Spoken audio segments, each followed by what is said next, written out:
Okay, sounds good. Let's get started then. It's a webinar. You're just starting. You ready for us? Yeah. Okay. If people can't hear us, okay, say something. So we'll go ahead and get started. Thanks everybody for joining in. And we're going to talk a little bit about CoughDrop. So my name is Brian Weber and this is Scot Wahlquist, and we are CoughDrop. And so we're going to talk a little bit about our app we put together. We're actually we're local. We're here from the state of Utah. I live in South Jordan. Scott lives in Ogden. We're virtual offices. But we're going to talk just a little bit, give a little bit of an intro to how we got into this, and then dive into the product. If you have any questions or anything, Scott is going to be watching the chat logs, and Kent will as well. Feel free to type it up, or people here, feel free to just shout out. We can answer any questions as we go. So we'll go ahead and get started. So a little bit of an intro. My name is Brian Whitmer. I'm the founder of CoughDrop. My background is in usability. So in grad school, I studied computer science with an emphasis on usable software. So out of school, I started a company called Instructure. We built Canvas, which is a learning system that's used a lot here in the state by schools, districts, and higher ed, and also across the country. It grew really big, really fast, and it was a little whirlwind of a ride. It was a lot of fun. But as that started to get successful and sort of be established, I didn't need to be involved quite as much, and I started looking at what I wanted to do next. And about the same time that was happening, my oldest daughter, who is now 8 years old and has she has Rett syndrome, we started to notice finally her strong interest in communication. She wanted to be able to express herself, and we finally, I guess, paid attention enough to notice.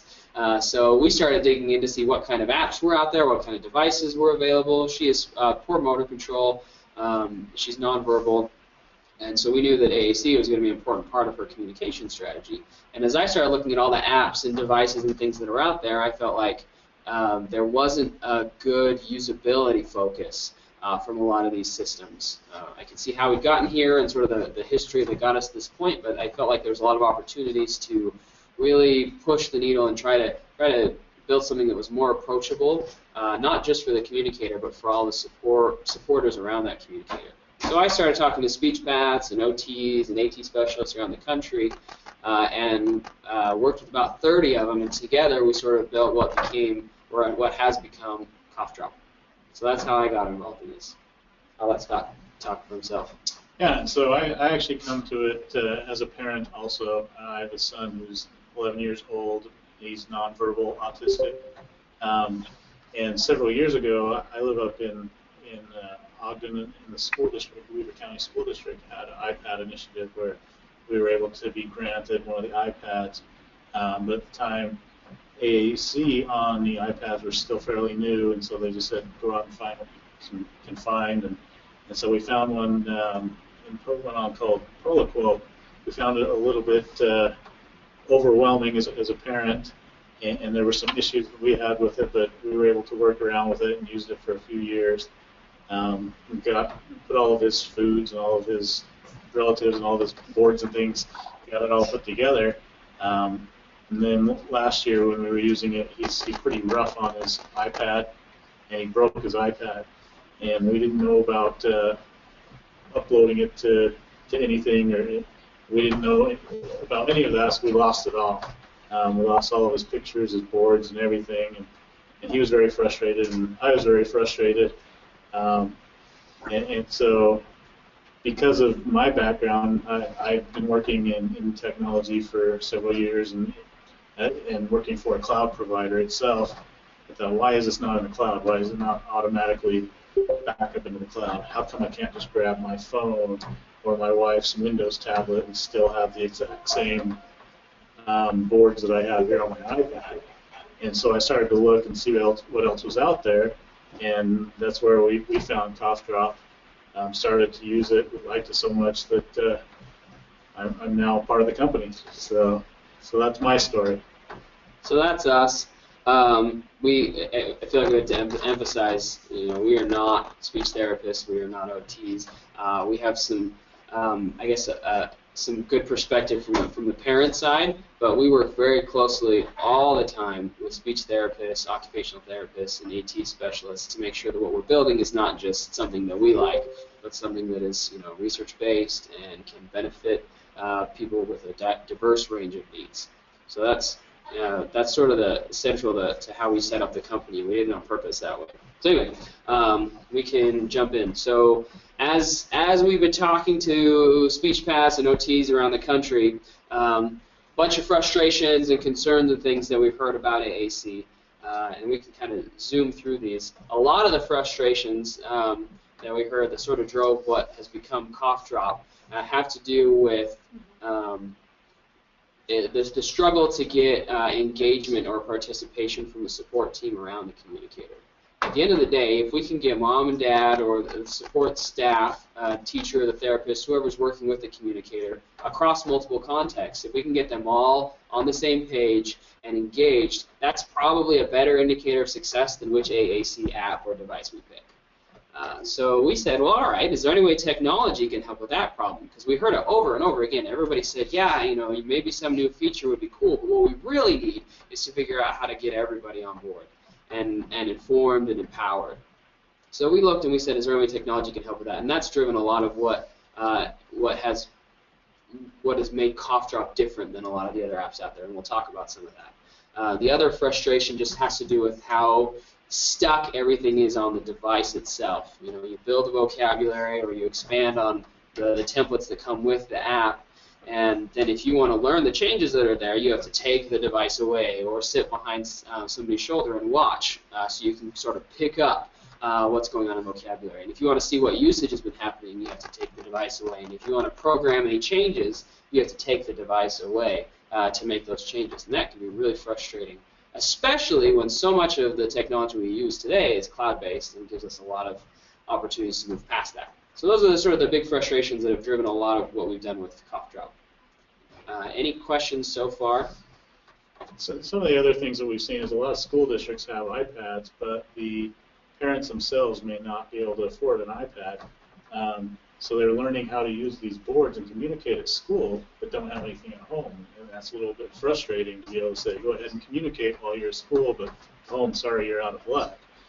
So with it being able to be pulled up on a smartphone, even just the tablet, an Android tablet, makes it a lot easier because you're able to use the exact same communication boards at school as you are at home now. Okay, I haven't seen any questions come in, so I'm going to jump to demo time. I'm going to show you some things about CoughDrop. If you have questions as we go through, if there's anything that you want to see more detail about, feel free to just ask. But I'm going to sort of go through some of the highlights. So in CoughDrop, every user has their own login, and then we can connect multiple users together. So a communicator can have their own login, their parents can have a login, the therapist can have a login, and CoughDrop, by the way, is priced per communicator, so the support team all gets free logins while they're working with communicators. So it's not like you have to buy 8 bajillion licenses for the one kiddo. All having their own logins, then we can connect users together, and then you can actually see the communicator that or communicators that you're working with. You can see their boards and their vocabulary on your own device, whether that's a laptop or a Chromebook or an iPad or an Android tablet. You can log in on the device that you have, and then you can see the exact same communication boards that the communicators see. So you can learn the vocabulary on your own device. You can practice as a parent. You can, work towards being better at modeling by actually knowing what buttons you're supposed to be using, and you can see them and you can practice on your own. So we can get a little bit more comfortable. We can actually have, two-way interactions using the same vocabulary. You can give it to a little brother on another end, on another tablet if you have one, and say, all right, let's talk to each other, right, and get some really, really engaging and dynamic interactions going that can help to reinforce the communication strategy you're working on. So CoughDrop does all the things you'd expect, right? You can build sentences, you can organize things into folders. I've got mine muted so you're not hearing it, but you see you've got your building your sentence up here in the top window. You can click there to speak the whole thing. You can have as many folders deep as you want to. You can see this is one example starter set that's been built with the with help from a bunch of therapists. There's about 6 or 7 templates that you can start from, or you can always put your own too. The buttons can be any size. So this one has 60 buttons on the page, but you can go as small as just 2 giant yes or no buttons, and that works just fine as well. So whatever button size you want, however deep you want the vocabulary to go, CoughDrop can facilitate that. There's lots of settings around how big the window at the top is, how much spacing between the buttons, what color the background is, selection options, so there's scanning options, or you can say, for example, select based on where I lift my finger instead of where I start touching. You can say you have to hold down for a little while before it counts as an activation. Lots of flexibility and configuration there. So that's just sort of all of the things that an AAC app is supposed to do. In addition to that, CoughDrop is about trying to empower the support team. Sorry about that.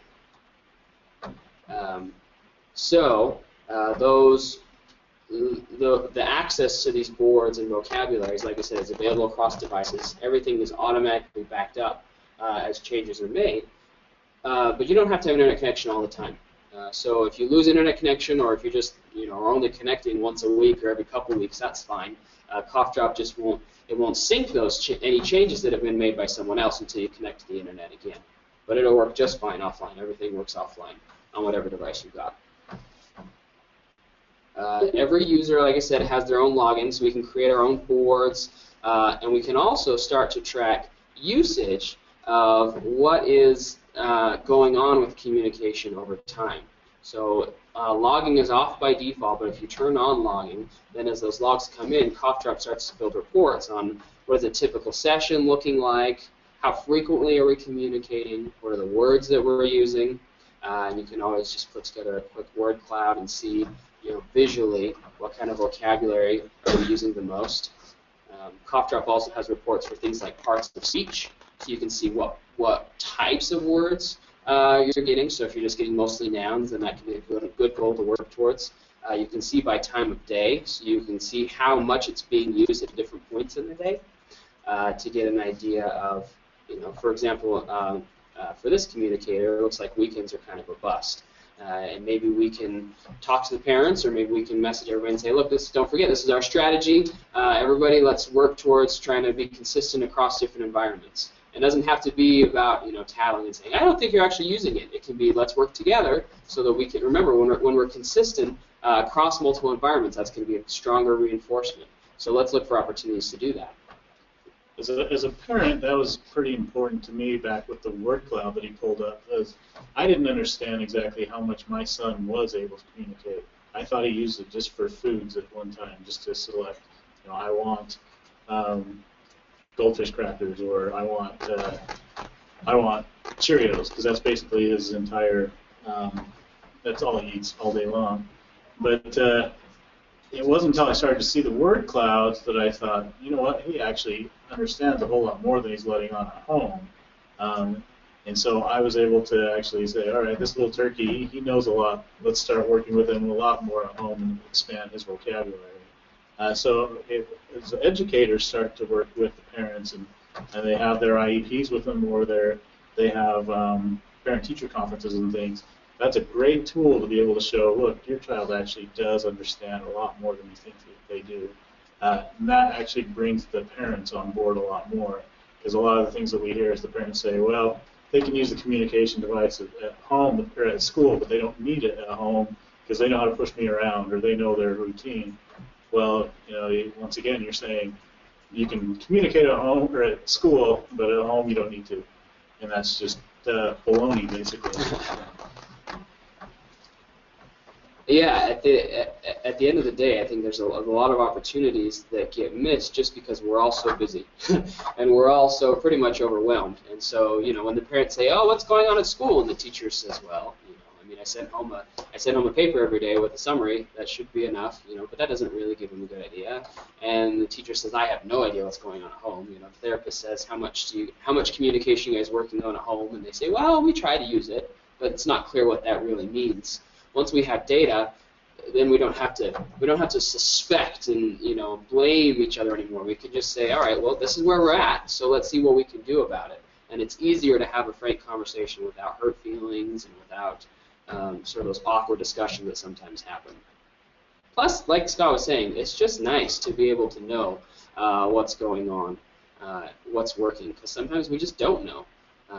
As parents or as therapists, it's not clear what's happening other places. We'll even have speech paths say, I don't think it's being used in school except for once a week when I go and work with the kid for an hour. Even though I've talked to the teacher and it needs to be used all the time, they can't find the device. They have to go dust it off for me each week. So this is holding everybody accountable for the whole team, not just parents or not just the teacher, everyone. There's a couple other reports that CoughDrop has here. We can actually, if you turn on Geotracking, then we can filter by location, so you can see what kind of communication's been happening at different spots. This can be nice if you're comparing, home versus school. Are we actually using the same vocabulary, or are we using different words at home versus at school? Are we using completely different words at home versus at school? That's something that happened with my daughter. Is we got a little bit of a miscommunication with the therapist at school, and we were using different word sets, and there was a lot of reproduction of effort just because we were on completely different tracks, and so being able to coordinate that and see can be really valuable. And then this activation heat map you see at the bottom just shows where on the screen they're hitting. So if you have, for example, a big gray area like up here in this top right corner, that can show you that they're not hitting buttons there, and maybe there's an access issue, maybe there's a visual issue. We don't know, but having that information can be valuable to be able to diagnose and then know what to try something to do about it. All of these reports you can filter them by date, so we can start to look and we can compare the beginning of the school year versus the end of the school year. So if you're working on those 3-letter words, IEPs, it can be a nice way to be able to get some information and show exactly what's been going on and what progress has or hasn't been made.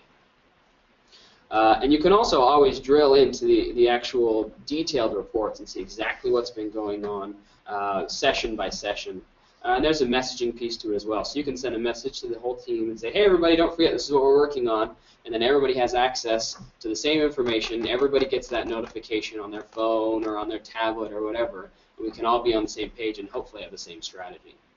So those are some of the highlights of CoughDrop and what we've tried to do that's a little bit different. It is a really nice AAC app. It does communication, does text-to-speech, has a lot of the functionality that you would expect. But it's also about trying to inform and empower the team around the communicator so that hopefully we can all be a little more on the same page and we can help make the intervention strategy more successful. So that's what I wanted to show. Is there any questions that anybody has or anything that people would like to drill into a little bit more and see a little bit more detail about? Do you want to learn how to make a button, how to edit a board, things like that? Or? Perfect. Great. Let's just go ahead and create a new board then. By the way, CoughDrop the price is there's actually 2 ways you can purchase it. You can do $6 a month or $200 for 5 years. So whichever way makes more sense. Sometimes for families, a month-to-month subscription is a little bit easier to swallow. But for school districts and programs, the long-term purchase is usually makes more sense. And we do bulk discounts and licensing per head, and we can always talk about how that's all set up and works. But that's in a nutshell. It's easily accessible to Spanish-speaking parents. Yeah. So most of the interface in CoughDrop is not based on words. It's based on symbols and icons for communicators. Some of the reports and things, it's not translated into Spanish right now, but most of it should be relatively easy to navigate and get to know without, even if you're not fully language proficient. We plan to add a Spanish translation to it, but we just haven't gotten there yet. If there's a lot of need, then we can look into it. I have a couple questions. Okay, so let's look at creating a board. Somebody has a question. I do. Can you hear me? The Spanish one? Hang on, let me turn my speakers on. Oh yeah, I can't hear anything. Could you just turn yours on and let's see if we get as echo. Can you hear me? Now we can. Okay, go for it. Okay. Here's my question. First of all, the pictures you use, do you have your own do you ever use board maker pictures?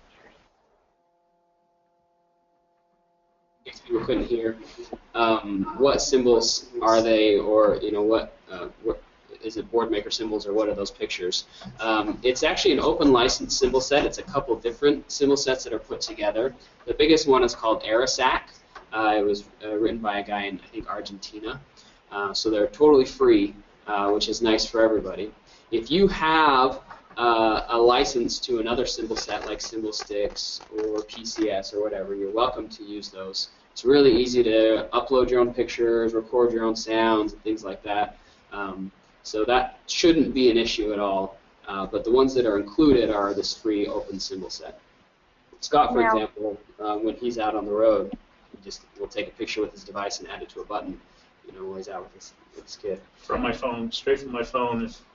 I have a son that likes to direct where he wants to go when we're driving. And that's a little dangerous.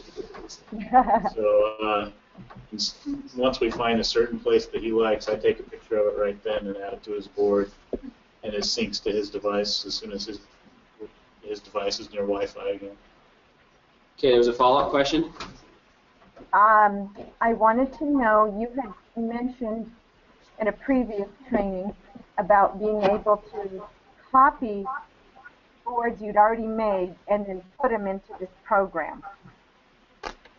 I'm thinking of if I have a program where I've built a number of pages, I don't want to have to start over again.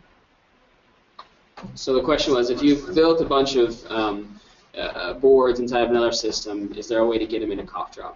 And we would, sometimes we can get them out if you do an export, depending on what system it is. Sometimes we can just get them out and migrate them over.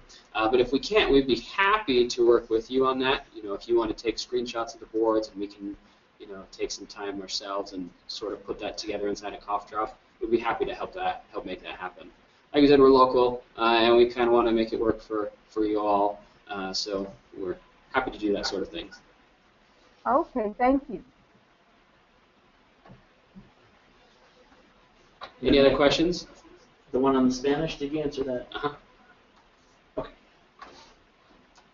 Okay, I'm going to keep going. I'm going to keep my sound a little bit on, even though I'm in this weird echo thing. We'll see if I can survive. So let's go ahead and create a board so you can see what that's like. So when you make a new board, give it whatever name you want, and set the size that you want it to be. So we'll do 3 rows and 5 columns. You can make boards public, and you can do it right now or you can do it later. When a board is public, that means that anybody can search for it and find it. So we have a community that's been building these boards for curriculum pieces and things like that. It can be really nice. You don't have to recreate the wheel over and over again. But let's just go ahead and create this board, and then we can start putting some stuff in it.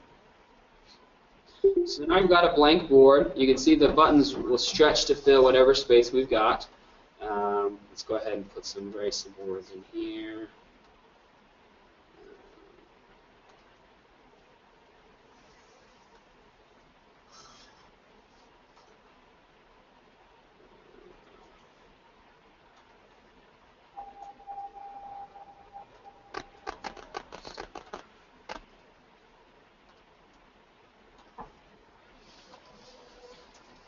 So really easy to just start putting in symbols.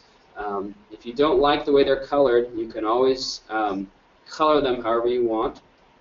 So you just take this little painting tool and then you can set the colors to whatever you like. As you can see, it puts a default picture in, but there's also room to go in and find more that we'll be able to show you. Yeah, so if you click on any buttons, you can always just type in the text box right here to set the text, and then it will try to grab all the information for you, but everything is configurable. So I can come in here and I can search for, maybe there's another symbol that I like to use for want. Here's the examples that show up. So I can search for anything. I can also take a picture with my web camera and use that. Or I can upload a picture from my desktop if I'd rather do that as well. So lots of flexibility in how you upload the pictures. You can set the colors to whatever you'd like. You can have buttons that just speak. or you can also have buttons that link to other boards, or even that open websites or launch videos. So you can pop up a YouTube video and have it play a little whatever the YouTube video link is, which can be nice for some reinforcement, self-modeling, and things like that. So there's some good options there. And then the sound, it will use the speech engine by default. It'll use the text of the label. You can have it change that to whatever you want, or you can record your own sound or upload audio that you've got. So in the case of the iPads, back to the Spanish question, if you were to type in your own words in Spanish, there is a voice you can pick that will speak it in a Spanish accent, I guess you put it. Mm-hmm. So we do have that. We just don't have the actual Spanish words. You would have to put those in yourself.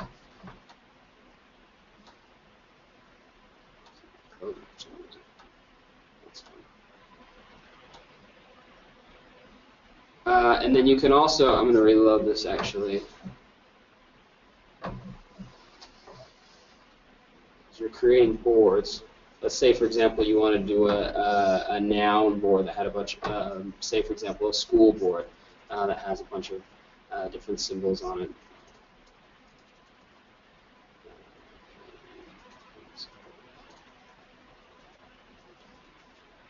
It just makes it really easy to really quickly start to put stuff in. And you can save it. It's public. You can share it with anybody that you want. You can just drag and drop to rearrange the buttons. One of the other nice things you can do once you have a full board, let me just actually go back and pull this one up. So that 60 button board that I was on, let's say for example that you wanted to get here eventually with the communicator, but right now this is way too much. You can always edit the board. Go to my copy of this. I actually edited a bunch right here, and you can turn off or on buttons for that board. So right now I've turned on all the buttons, and then if I want to say, for example, we're just going to work on a couple of these words for now. Let's go ahead and turn the rest of them off until we're ready for them, and I can do that. And then the spaces are saved, so it hasn't stretched all the buttons to fill, so I can start to turn those back on as we become proficient and more comfortable. That way we can work into having a rich vocabulary without saying, let's just start with 2 giant buttons and then we'll add some more, and you know, if there's motor planning issues and things like that, then that could be a major concern. So That's almost enough. You can use it with eye gaze. Oh, yes, you can. So we're working on a tighter integration with some of the eye gaze apps that are out there right now, but any of them that use mouse mode will work just fine with CoughDrop. So we have some people up in Oregon, they're actually using CoughDrop with My Gaze is the brand, and it's working fine. But like I said, we're going to be working on some additional integrations. So It works with switches as well. Mm-hmm.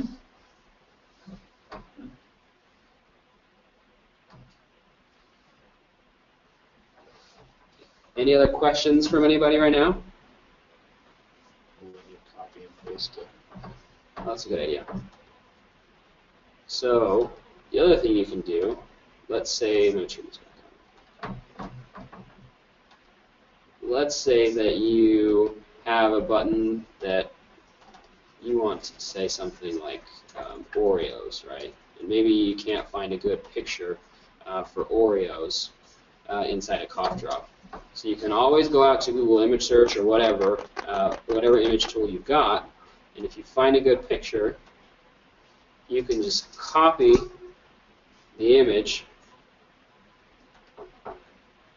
and paste it in here, and then we'll grab it for you. So that's a really slick, easy way to be able to get some nice images that are very personalized. And again, you can always use your webcam or files you have on your local computer as well for pictures.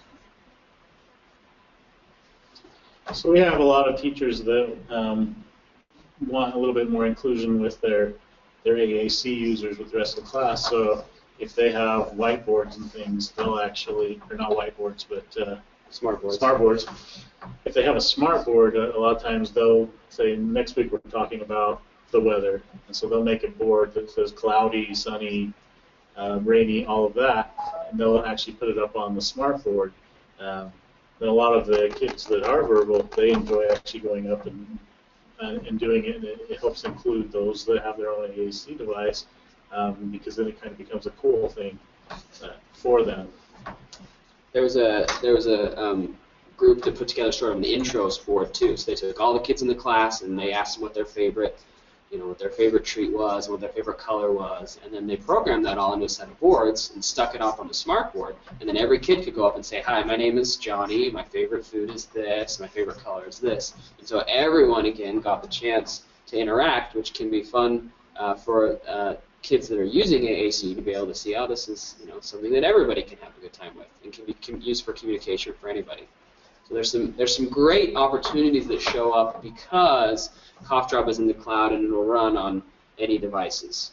It's also nice if you if you have an initiative where you've got devices at school, you can just leave one at home. You don't have to worry about transport. So you can leave the iPad at school and the Android tablet at home, and because of the internet connection, they can stay in sync, and then you can just use whichever one you've got. You don't have to worry so much. And if the device breaks, you can just log into another one, and then you've got all of your changes right there. You lock the buttons so the kids can't move them. Yes. So there's a couple levels of locking. You can put a pin on when you're in speak mode, so you have to know the pin in order to be able to get out. That way they can't mess with anything, which is probably what you want to do if you've got somebody that likes to fidget and mess with things.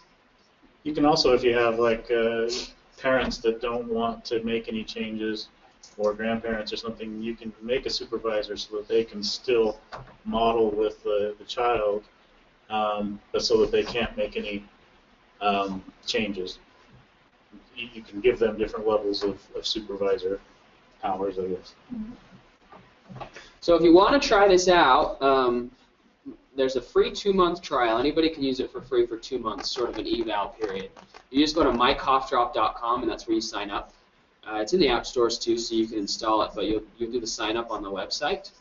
And then any communicators that after that 2-month trial are just digging it, then we can talk about setting them up, and you can create a free login that will connect to as many communicators as you want. There's some great tools for supervisors, so if you're working with more than one kiddo that's using CoughDrop, there's some nice tools that let you easily switch back and forth on your device between all the different boards and switch back and forth between the reports and things like that. So it's kind of slick. But yeah, you go to the mycoughdrop.com to sign up. And like we were saying before, we love feedback. We don't pretend to know the right answers. When people say, hey, this is weird, or this is broken, or this isn't how I thought it would be, we love to hear that kind of feedback. As a usability person, that's sort of my bread and butter. People say, I didn't understand that, and I take tons of notes whenever I sit down with people because I always see things that they didn't even say, but just things that could be different or could be better. And we work constantly with therapists and with experts to make sure that what we're building will work well for everybody. So we love feedback. There's a support link at the bottom of the home page. And if you hit support, it'll pop up this little form. You can tell us anything you want. You can say, I love CoughDrop and it makes me so happy, or you can say, I wish it would do this thing differently, or here's a suggestion, or I didn't understand this. And there's also an FAQ, so you can check out the support website and see the documents and the sort of walkthroughs that are there as well. Usually get a question. It's not there yet. Yeah, so we usually get at least one question about private user privacy and protecting privacy because it's in the cloud. Everything is opt-in, so all the logs and reports are all off by default. You have to turn them on in order for them to happen. And users are signing up on their own, so families are signing up on their own. And then we also, everything's encrypted on our side, and we do everything we can to protect all the user information to keep it nice and secure. So we can talk more specifically if you have any specific questions about it, but that's something we take very seriously because this is a lot of personal information that we're tracking. And again, it's to try to facilitate the communication team so that they all can have better information and know what's going on. As a therapist, it can be really nice, instead of, say, taking the first 10 minutes of a therapy session to say, all right, what happened over the last month? If I can do that 10 minutes before the session starts, and I can look over those reports, then I can hit the ground running. I don't have to waste half of the session programming the board or looking at the reports that are there. We can just go and use our time more effectively. So that's some of the benefits that come from it. And we try to address the security concerns by keeping everything encrypted and protected. If you guys, I believe each of you are over a different school district or things like that, if you need us to come in and present this same thing or to your staff, we're happy to do the same thing to help you be able to learn it quicker instead of, I mean, if you want to go in and play around with it, feel free to do that too. But since we are here in Utah, we do a lot of staff trainings for the different school districts. So that's our story. If there's any other questions that come in, we're happy to answer them. But that's what we want to. We want to try to get the word out, let you know there's another option for AAC, and it's got some nice benefits that we hope can make a big difference for everybody. So that's why we're here. And like Scott said, we're local, and we would love to get involved however we can. If the subscription lapses, will the data still be there? Yeah. So that's one of the nice things about CoughDrop. For example. Schools and school districts can buy licenses, so they can say, I'm going to buy 10 heads, right, and I'm going to assign them to these 10 kiddos. And then maybe somebody leaves the school district, and traditionally when that happens, you're just kind of out of luck. You know, the school district will keep the device, and they just have to go figure something else out. But with CoughDrop, that's not the case at all. Everything's backed up to the cloud, so they can, first of all, there's a sort of grace period where they can look for an additional funding source, but if they can't, you know, once they get that figured out, all the data is still there, and they can just pick right up where they left off. They don't lose their boards. They don't have to recreate anything. They don't lose any of those reports or notes that were made on any of the sessions. So that can be really nice because it means that you don't lose out on stuff when people move on to a different school district. You don't have to start over every time a kid moves to a different school. And the school won't have lost that 10th license Right. either. They can assign it to the new one, to a 10th student, and basically whoever had it before can decide whether they want to continue with it on their own. So if you make changes, let's say on the computer, it automatically pushes it to the iPad or the Android device once they log in? Yeah. So it syncs in the background, and it does it when there's an internet connection. So every once in a while you have to do it manually. You have to hit a little sync button to make sure you get all the changes. But in general, it tries to do that automatically and just keep everything synced up. That's cool. Yeah, it's really nice. Yeah, so I think you mentioned this, but I'm not sure. We have a lot of teachers that were, before having to say, leave your iPad with us overnight while I make any changes, and that was one of their biggest frustrations. Now they're able to change it on their laptops while the kid's riding home on the bus. By the time they get home and your Wi-Fi again, it's synced all of those, and you're never taking that voice away from the child again.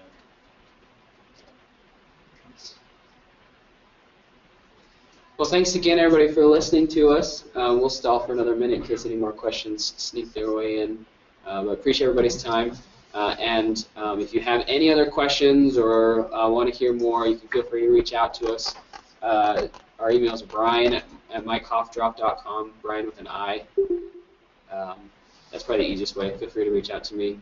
Or Scott, S-C-O-T, just one T. And we're happy to set up trainings or whatever.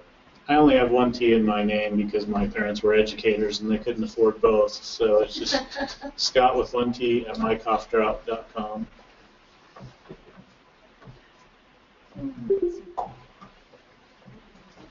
That's great. I love the data that you guys collect on the back end of that. It's really cool. It's the only app that I know personally that's doing that. Yeah. Communication.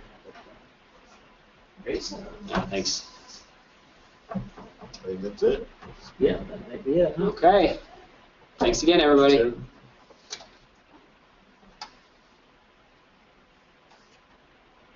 I'm going to figure out how to stop you.